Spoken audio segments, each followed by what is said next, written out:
요즘은 국가가 마통을 어마어마하게 쓰고 있습니다. 사실 세금이 펑크가 나면서 세수 펑크로 인해 가지고 정부가 돈이 필요하다 보니까 마이너스 통장을 조금 쓰고 있다는 건데, 그거를 우리 청약저축에까지 쓰고 있다는 그런 기사들이 나면서 굉장히 지금 국민들이 막 화가 난 상태입니다. 나도 화가 났어요. 청약의 경우에는 우리가 월 10만 원씩 넣었잖아요. 그리고 2,500만 명이 청약통장을 넣고 있는 상태고, 그거를 25만 원으로 높여줬었기 때문에 올해 25만 원으로 높여주면서 거기서 기금을 끌어 쓴다고 하니까 사람들이 이제 완전 화가 난 그런 상태가 되고 있습니다.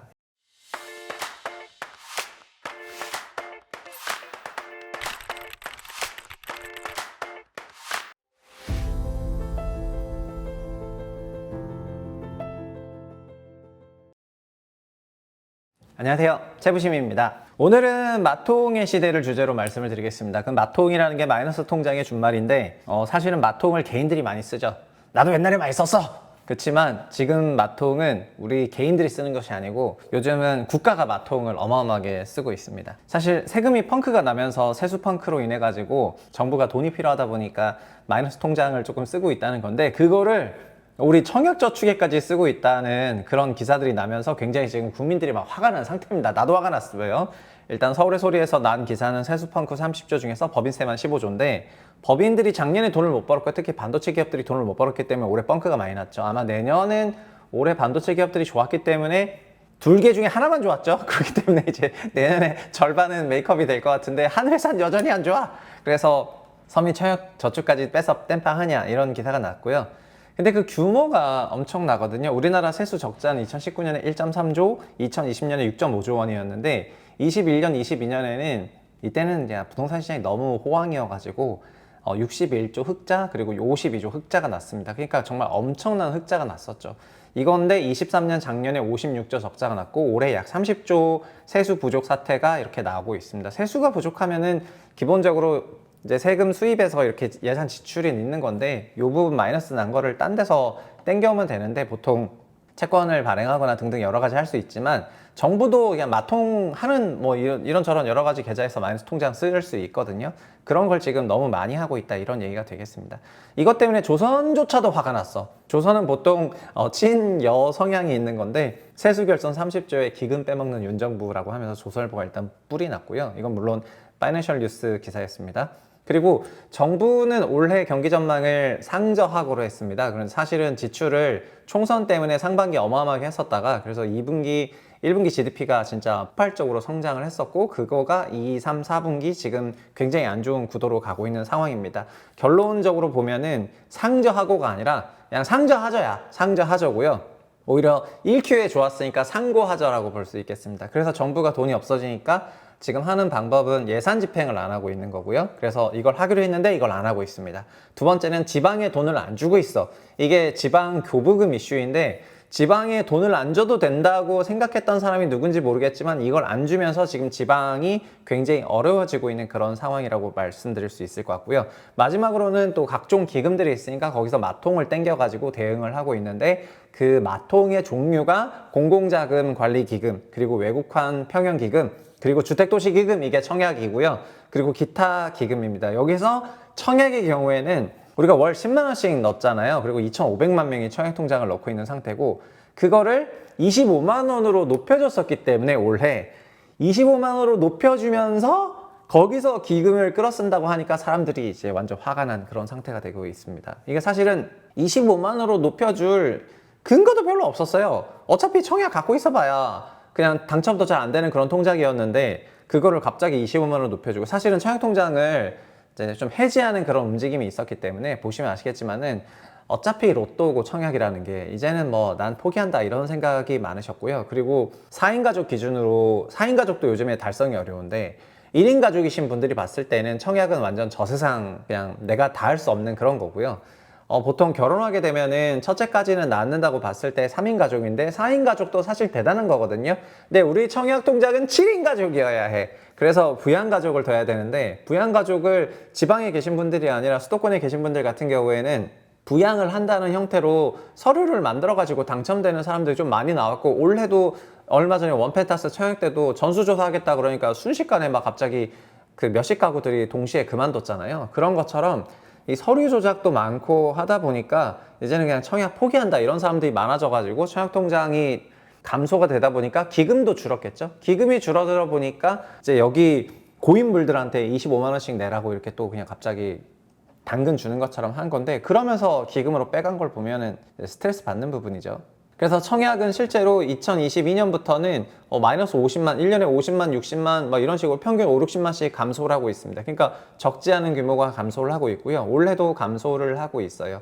이게 신규 가입하는 사람이 있지만 해지자가 워낙에 많기 때문에 넷으로 보면은 3년 연달아 마이너스이고요. 이러니까는 기금이 축소되는 규모가 어마어마합니다. 제가 2020년부터 주택기금 관련해서 일을 했었는데, 그때는 기금이 넘쳐가지고 뭐 이것도 사고 저것도 사고 막 그런 분위기였던 것 같은데, 그 다음부터는 이것도 팔아야 되고 저것도 팔아야 되고 이렇게 됐던 것 같습니다.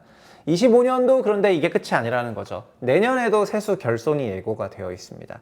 뭐 내년 세수 결손에 대해서는 그 결손폭이 좀 작은데요. 사실은 올해 법인세 결손은 어느 정도 예상이 된 게, 올해 작년 뭐 반도체 경기가 작년에 뒤늦게 살아나다 보니까 메모리 반도체가 안 좋아가지고 전반적으로 다 나빴고요. 올해는 전반적으로는 작년보다는 괜찮으니까 내년은 이만큼은 아닐 거라 생각하는데, 근데 문제는 이제 내년은 좀 소비가 안 좋을 것 같죠. 그래서 여러 가지 부분에서 내년에도 세수 결손이 있을 거라는 그런 생각이 나옵니다. 국회 예정처가 그런 경고를 하고 있습니다. 그래서 지금 우리나라에 생긴 새로운 이슈들은 과거랑은 정반대인데요. 옛날에는 그냥 가계부채가 좀 문제였고 기업부채는 왔다 갔다 했고 정부는 되게 안정적이었는데, 지금은 어떤 상황이냐면, 지금은 기업부채가 가장 위험합니다.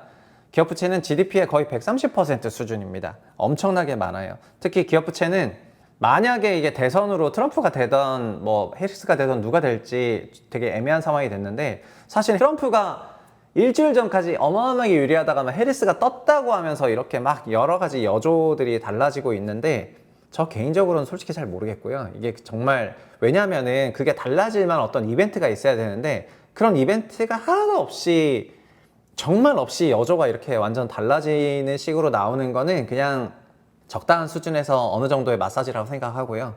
개인적으로는 여전히 트럼프가 좀 더 유리하지 않나 이렇게 생각을 해봅니다. 근데 그렇게 됐을 때 한국의 제조업체들이 진짜 그동안의 과투자, 특히 그 배터리 산업이라든가 신재생 같은 그런 쪽의 과투자 부분에 있어가지고 약간 데미지를 입을 수가 있거든요. 그래서 기업부채가 지금 굉장히 위험한 상황이라고 개인적으로 생각을 하고요.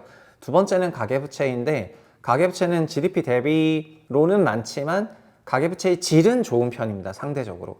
그래서 기업부채는 기업이 벌어들이는 돈 대비 너무나 많고 GDP 대비로도 많다 보니까 이게 굉장히 위험한 구간인 것 같고요. 가계부채는 조금 덜 위험해졌죠, 종전보다. 근데 정부부채는 가장 안정적이었는데 GDP 50%밖에 안 됐었는데요. 지금은 공공기관 부채가 너무 커져서, 한전 같은 그런 데를 포함해가지고 공공기관 부채가 너무 커지다 보니까 공공기관까지 포함한 정부성 부채가 약 GDP의 80%까지 올라왔거든요. 그럼 가계부채랑 똑같은 레벨이라는 거예요. 가계부채도 지금 GDP의 80%대까지 왔잖아요. 그러니까 정부성 부채가 GDP의 80%대라는 건데 계속해서 세수가 마이너스이고, 이런 사실을 생각해 보면은 쉽지 않습니다. 여러분들이 환율을 보실 때, 환율에 대해서 제가 그 채북스를 통해서 소개했던 그런 책이 있는데, 그 부자의 마지막 가르침이라는 책이 있습니다. 거기에 이제 좋은 구절이 있는데, 환율은 그 나라 미래, 세수, 현금 유입, 세금 수입의 현재 가치를 반영하거든요. 근데 우리나라는 지금의 출산율, 얼마 전에 머스크가 그 사우디하고 포럼할 때 한 말 보셨죠? 당신이 지금 잠 못 드는 고민이 뭐냐 이렇게 얘기하니까 두 가지 얘기했는데, 첫 번째는 AI가 고민이고 두 번째는 인구 감소가 고민인데, 갑자기 한국 같은 나라는 인구가 3분의 1 토막이 난다 이런 식으로 얘기를 했는데요. 그렇다면 미래 우리나라 현금 유입의 현가인 환율의 경우에는 이게 강하겠어요, 약하겠어요? 그래서 우리나라 원화 표시로 봤을 때 이게 굉장히 약해진다라는 그런 상황이라는 거는, 여기서 정부 재정이라도 또 건강해야 되는데 그렇지 못하게 되면 이게 굉장히 안 좋은 시그널일 수가 있는 거죠. 그래서 지금 정부가 마통을 쓰는 거는 그냥 어느 정도 이해하면서도, 그렇다고 우리한테 마통 쓰면서 뭐 청약으로 25만 원 늘려가지고 마통 쓰게 한 거는 또 굉장히 괘씸한데, 그렇다고 우리나라가 뭐 세금이라든가 이런 부분은 결국 기업이라든가 가계소득에서부터 오는 건데, 기업 부분이 약간 다른 나라로 인해 가지고 약간 영향을 받는다는 부분에 대해서 좀 짜증이 매우 나지만, 우리 일단 개인들 같은 경우에는 지금 이런 부분에 대해서 뭐 직업 정치인이라고 하는 사람들이 어떻게 문제를 해결하려고 노력하는 모습이 과거보다는 덜 보인다고 한다면은요, 저희는 결국 진짜 각자 도생하는 거거든요. 그래서 우리 채널에서 계좌 이민을 직접적으로 말한 적이 없는데, 지금 우리 젊은 사람들이나 아니면 지금 한국에서 직장 생활 하시는 분들이 해외 투자를 늘리고 이렇게 하는 방법은 그냥 개인들이 각자 도생의 연장선에서 이런 게 나온 거라고 생각하고요. 그런 모습이 좋은 모습은 아닐지언정 어쩔 수 없으니까 이렇게 되는 거라고 바라봐야 되는 거 아니겠습니까? 그래서 저는 이제 해외 계좌 이민 하는 사람들한테 뭐라고 할 생각이 전혀 없고, 그냥 그분들은 너무나 그게 필요하기 때문에 그걸 하고 있다 생각하고요. 계좌 이민 하는 상황을 만든 정치가들이 정말 큰 욕을 먹어야 된다고 생각합니다. 정부 고위 공무원들 포함해가지고. 오늘 여기까지 하겠습니다. 감사합니다.